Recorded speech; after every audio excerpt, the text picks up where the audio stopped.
केंद्र में नरेंद्र मोदी के नेतृत्व में चल रहे सरकार के 11 वर्ष पूरे होने पर बीजेपी पूरे देश में सरकार की उपलब्धियां गिना रही है। मैं समझते हैं मौनी बाबा प्रधानमंत्री जी के बारे आप बोल रहे हैं, इनका 56 इंच का सीना खोखला हो चुका है। आय दुगने की तो बहुत दूर की बात है, एमएसपी भी आज तक वो निर्धारण नहीं हो पाया। स्वामीनाथन रिपोर्ट की बात भी यथावत है। युवा बेरोजगार है या फिर हमारे किसान हैं, उनके बारे चिंता नहीं है। मुंह मिट्ठू बनना वाली जो बात है, मतलब सेल्फ प्रेज वाली बात है, वो करती है। जो हमारे जो लघु उद्योग हैं वो सारे बंद पड़े हुए हैं। या राहुल गांधी जी ने जो लेख लिखा है महाराष्ट्र के बारे, तो इस प्रकार के संवैधानिक संस्थानों को अगर उनका दुरुपयोग किया जाए, उनकी क्रेडिबिलिटी क्या रह जाएगी। मोदी जी तो बड़े बड़े ऑपरेशन सिंदूर के बाद बड़े बड़े पोस्टर लगा के अपने आप को, क्या मोदी जी ये बता दे आर्मी के ड्रेस पहनना क्या वैध है कि जब जगे तब सवेरा। अब पुरानी बातों को नहीं, आपकी सरकार वहां पे है। बाबूलाल मरांडी जी को ये बता दे वो देना चाहते हैं नहीं देना चाहते। यहाँ प्रश्न है, आप क्योंकि आप सरकार में हैं, आपसे हमने मांग किया, आप पुरानी बातों को क्यों कर रहे हैं। गुमला जो हमारा है, अब परमवीर अल्बर्ट टेक्का का वो क्षेत्र है, आज भी रेलवे कनेक्टिविटी की बात वो मौन हो गए। हम अपने अगर हम बात करें अपने आदिवासियों को जो भारत के नागरिक हैं, मैंने सरना धर्म कोड की बात, उसके बारे में मौन है। राहुल जी ने सही कहा कि नरेंद्र सरेंद्र की उन्होंने बातें कही है, तो गलत उन्होंने क्या कहा है। ये हमारा जो पहलगांव की घटना वो टेररिस्ट अटैक था। हम टेररिस्ट और टेररिज्म के खिलाफ लड़ रहे थे। ट्रंप ने 11-12 बार उन्होंने कहा ये टेररिज्म हटा के ट्रेड की उन्होंने बातें की, ट्रेड हम रोक देंगे, हम ये करेंगे। तो ये इनको तो बतलाना चाहिए ना मोदी जी को। केंद्र में नरेंद्र मोदी के नेतृत्व में चल रहे सरकार के 11 वर्ष पूरे होने पर बीजेपी पूरे देश में सरकार की उपलब्धियां गिना रही है। इस वक्त इस 11 साल के सफर पर बात करने के लिए हमारे साथ कांग्रेस के सांसद और पूर्व प्रदेश अध्यक्ष सुखदेव भगत हैं। दादा, 11 साल की उपलब्धियां बीजेपी गिनवा रही है, हर राज्यों में जाकर बता रही कि कैसे 11 सालों में देश मजबूत हुआ है, अंतर्राष्ट्रीय स्तर पर एक नई पहचान हासिल की है। आप तो संसद में मौजूद हैं, लगातार आप देख रहे हैं, कैसा इस 11 साल का सफर आपकी नज़र में। मैं समझते हैं मौनी बाबा प्रधानमंत्री जी के बारे आप बोल रहे हैं, इनका 56 इंच का सीना खोखला हो चुका है। मैं इसलिए इस बात को कह रहा हूँ, अभी हाल के दिनों की जो सबसे महत्वपूर्ण घटना रही है पहलगाम की, जब मैं बात कर रहा हूँ, जहाँ आतंकवादियों ने हमारे 26 निर्दोष लोगों की हत्या की है। एक बात मैं थोड़ा बतला रहा हूँ कि जो डेलीगेट्स जाके कुवैत में जाके मिले, आज कुवैत में उनसे मिले, वेरी नेक्स्ट डे कुवैत ने वीज़ा फ्री कर दिया। आपने अंतर्राष्ट्रीय जगत पे ये क्या स्थिति पैदा कर दी कि उनको लोन पे लोन दिया गया है। तो पाकिस्तान जो कि आतंकवादी देश है, था नहीं है, आपने क्या लोगों में क्या परसेप्शन बना के रखा है, तो उस लाइन पे भी अब फेल हैं।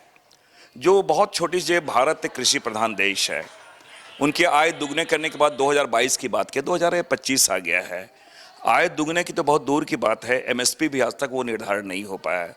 स्वामीनाथन रिपोर्ट की बात भी यथावत है। लगातार वो सड़कों पे उनकी हत्याएं की जा रही है। और अगर मैं विशेषकर अगर लोगों पे, आम लोगों के पे अत्याचार की बात करें, तो मैं समझता यूपी जिसमें यूपी में आप देख रहे हो जिस प्रकार दलितों पे अत्याचार बढ़ा है या उनके साथ जो चीज़ें की गई हैं, ये सरकार, अगर हमारे राहुल जी सूट बूट की सरकार उन्होंने संज्ञा दी है, उसके पीछे मंशा की ये सरकार स्वघोषित अपने को ये अपनी मियाँ मुँह मिट्ठू बनना वाली जो बात है, मतलब सेल्फ प्रेज वाली बात है, वो करती है। रोजगार के वही हालात है। जो हमारे जो लघु उद्योग हैं वो सारे बंद पड़े हुए हैं। आज हम जरूर ये बात करें कि ये हम देश की, मतलब विश्व की चौथी अर्थव्यवस्था की बात करें, लेकिन आप देखें कि वास्तविक स्थिति क्या है। आपने देखा कि जो हमारे 70 साल में हमारे 55 लाख करोड़ हमारे विदेशी कर थे, अभी 210 लाख करोड़ हमारे हो गए हैं, ये मात्र 14 से लेकर इन सालों में। तो आप हर सेक्टर पे आप मैं कह सकता हूँ ये फेल हो चुकी है सरकार। और इसे 11 साल का जश्न नहीं मनाना चाहिए, सरकार को आत्ममंथन करना चाहिए। आत्ममंथन करें जो त्रुटियां रही हैं। और ये 11 सालों में क्या मोदी जी देश को उन्होंने कभी प्रेस के माध्यम से कोई बातें आई हैं क्या? मन की बात तो वो कर रहे हैं, लेकिन जन की बातें कैसे होंगी? और प्रजातंत्र की खूबसूरती है कि लोगों के जो निंदक नियारे राखे वाली बात, उनकी बातों से उनको अपनी बातों को रखना चाहिए, बातें आनी चाहिए।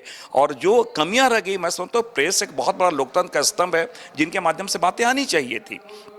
लेकिन ये बातें, ये स्थिति हो गई है कि आपने देखा होगा अगर रेलवे का भी उद्घाटन है तो मोदी जी जाके वहाँ झंडा दिखला रहे हैं। तो ये सारी चीज़ें मैं यही समझता हूँ कि एक फ्रेम में मोदी जी सारी चीज़ों के वो चाहते हैं कि वो केवल नजर आए, और यही एक कारण है कि सत्ता के लिए वो पूरे संवैधानिक संस्थानों का न केवल अपहरण किया वरन उनका दुरुपयोग वो किए हैं। और कल एक बात मैं जरूर कहना चाहूँगा कि उसी का एक नतीजा राहुल गांधी जी ने जो लेख लिखा है महाराष्ट्र के बारे, तो इस प्रकार के संवैधानिक संस्थानों को अगर उनका दुरुपयोग किया जाए, उनकी क्रेडिबिलिटी क्या रह जाएगी। लोकतंत्र भी खतरे में आ गया है, संसद भी, संसदीय परंपरा भी खतरे में आ गया है। मैं इसलिए संसदीय परंपरा खतरे की बात कर रहा हूँ। आर्टिकल 93 के पास लोकसभा अगर डिप्टी स्पीकर की बात है, पिछली बार भी आप नहीं दिए, इस बार भी आप नहीं दिए। तो मुझे नहीं लगता कि सरकार को लोकतंत्र पे विश्वास है, लोकतांत्रिक पद्धतियों पे विश्वास है, संसदीय परंपराओं पे विश्वास है। यहाँ के आम लोगों के जो गरीब है, आम लोग हैं, युवा बेरोजगार है या फिर हमारे किसान हैं, उनके बारे चिंता नहीं है, सैनिकों के बारे चिंता नहीं है। अग्निवीर के माध्यम से आपने देखा होगा क्या उन्होंने किया है। तो अगर आप फॉरेन पॉलिसी की बात करें या इंटरनल पॉलिसी की बात करें, हर मोर्चे पे सरकार विफल है। और जिस प्रकार चाइना हमारे जिस प्रकार बॉर्डर में वो घुसे हैं, आप देखे होंगे सेना के प्रमुख कुछ और बोल रहे हैं, कुछ उनके रक्षा मंत्री कुछ और बोल रहे हैं, मोदी जी कुछ और बोल रहे हैं। तो उन्होंने अपनी विश्वसनीयता भी यहाँ पे 11 सालों में उन्होंने खोया है। एक जो बीते दिनों पहलगाम की घटना के बाद सर्वदलीय बैठक हुई थी, उसमें संसदीय कार्य मंत्री रिजिजू ने स्वीकार किया था कि चूक हुई है, लेकिन चूक के लिए जवाबदेही किसकी थी? पहले जो परंपराएं चलती थी, इस बार वो परंपराएं आपको नजर आ रही है? दो चीजें हैं। आज भी मैं जरूर पुलवामा की तरह आज भी एक चीज शक के घेरे में है। त्रिस्तरीय 3 टियर वहाँ पर सिक्योरिटी होती थी। 16 तारीख को पीएम का वहाँ 16 वहाँ पे अचानक स्थगित कर दिया, 19 तारीख का प्रोग्राम को स्थगित कर दिया गया। क्या कारण स्थगित कर दिया गया? लाखों, मतलब ये 23 लाख से ज़्यादा हमारे टूरिस्ट वहाँ पे गए, तो वहाँ क्या टूरिस्ट जाने के बाद भी सिक्योरिटी वहाँ पे नहीं थी। किनके कहने पर सिक्योरिटी हटाई गई? इस प्रकार की घटनाएं घटी है। तो मेरा ये मानना है कि सरकार कहीं न कहीं ये सारी चीज़ें जो नज़र वहाँ पे है, सरकार अगर चूक स्वीकार करती है तो इसके लिए रिस्पॉन्सिबल कौन है? रक्षा मंत्रालय रिस्पॉन्सिबल है कि मतलब कौन है? कि वहाँ की सरकार रिस्पॉन्सिबल है कि केंद्र सरकार है? मोदी जी तो बड़े बड़े ऑपरेशन सिंदूर के बाद बड़े बड़े पोस्टर लगा के अपने आप, वो सब जगह दिल्ली के सड़कों पे वो पोस्टर लगे हुए हैं। क्या मोदी जी ये बता दे, आर्मी के ड्रेस पहनना क्या वैध है? क्या प्रधानमंत्री के द्वारा इस प्रकार की जो चीज़ें की जा रही है, मैं समझता हूँ ये बहुत ही निम्न स्तर का वो राजनीतिकरण जिसे कहा जाए चीज़ों को किया गया है। दादा, सर्वदलीय सदन की मांग की जा रही थी कि विशेष सत्र पार्लियामेंट का बुलाया जाए। इस बीच सदन आहूत हो गया मानसून सत्र का। आमतौर पर इतने पहले हाउस कॉल नहीं किया जाता था। इसीलिए मैं कहा कि जैसे विशेष सत्र क्यों आहूत की जाती है? कोई विशेष घटना हो जाए, कुछ विशेष बातें हो जाए। पहलगांव की घटना निश्चित रूप से बहुत ही मर्माहत करने वाली विशेष घटना जो आतंकवादियों ने किया हमारे भाइयों के साथ हम यहाँ पे। और आज इसलिए पूरे लोग, पूरे राजनीतिक दल और सारे लोग सरकार के साथ खड़े हो गए कि आज आतंकवाद के विरुद्ध हमें लड़ना है। हमारी पार्टी विशेषकर राहुल गांधी जी ने हमारे घर के सामने विशेष सत्र की मांग की है। देश को, यहाँ की जनता को जानने का अधिकार है कि देश में क्या हो रहा है। मैं थोड़ा उदाहरण दूं कि जब चाइना का वॉर चल रहा था जनसंघ में, जिसमें वाजपेयी जी, उसमें 4 मेंबर में वाजपेयी जी भी थे, और चलते चाइना वार चल रहा था, नेहरू जी ने संसद का सत्र आहूत किया। ये लोकतंत्र की खूबसूरती है। और मैं वो कह रहा, और तो और अटल बिहारी वाजपेयी ने भी बुलाया था जब सुषमा स्वराज जी विदेश मंत्री थी, कुछ ऐसी बातें हैं। लेकिन मोदी जी मैंने स्वयंभू 56 इंच वाले, लेकिन मैं कहता हूँ ये जैसे अग्निवीर है वैसे शब्दों के वीर हैं और जुमलों के वीर हैं। ये राहुल जी ने बीते दिनों एक शब्द कहा जिसको लेकर बहुत हाय तो अभी देश की राजनीति में मची है कि अमेरिका से कॉल आता है नरेंद्र सरेंडर। देखिए, मैं एक चीज कहूँ कि सत्य हमेशा, जो सत्य है वो कड़वा होता है। राहुल जी ने सही कहा कि नरेंद्र सरेंडर की उन्होंने बातें कही हैं, तो गलत उन्होंने क्या कहा है? ये हमारा जो पहलगांव की घटना वो टेररिस्ट अटैक था। हम टेररिस्ट और टेररिज्म के खिलाफ लड़ रहे थे। ट्रंप ने 11-12 बार उन्होंने कहा ये टेररिज्म हटा के ट्रेड की उन्होंने बातें की, ट्रेड हम रोक देंगे, हम ये करेंगे। तो ये इनको तो बतलाना चाहिए ना मोदी जी को कि वही ट्रंप का इसमें कोई इंटरफेरेंस है या नहीं।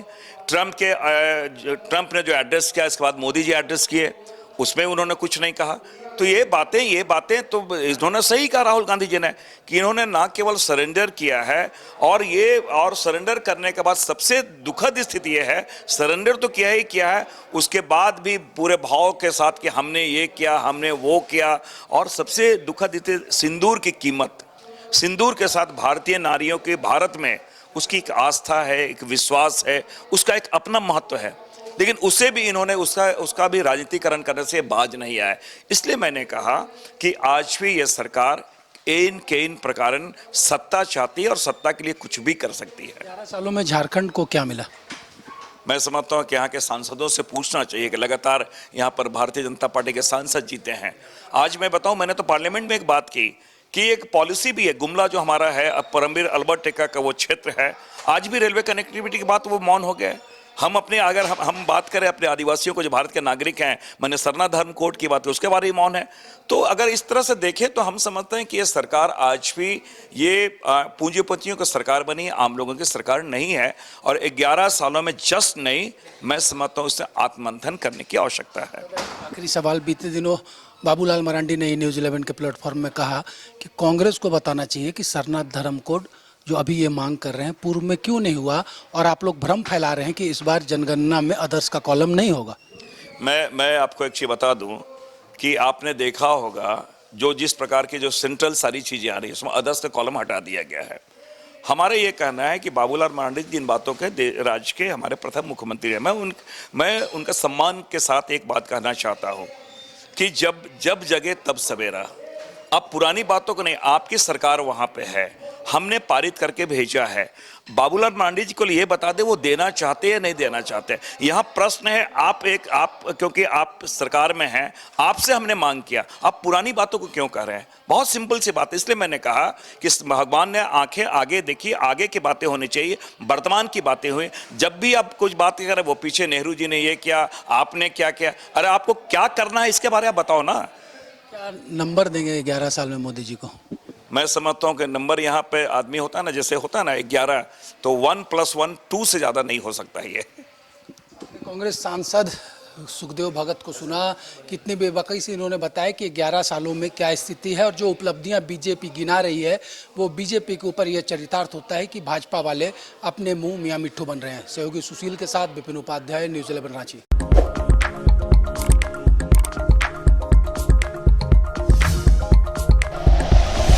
Like and share videos, subscribe करें हमारा चैनल और प्रेस करें बेल आइकॉन। न्यूज़ 11 भारत, सच है तो दिखेगा।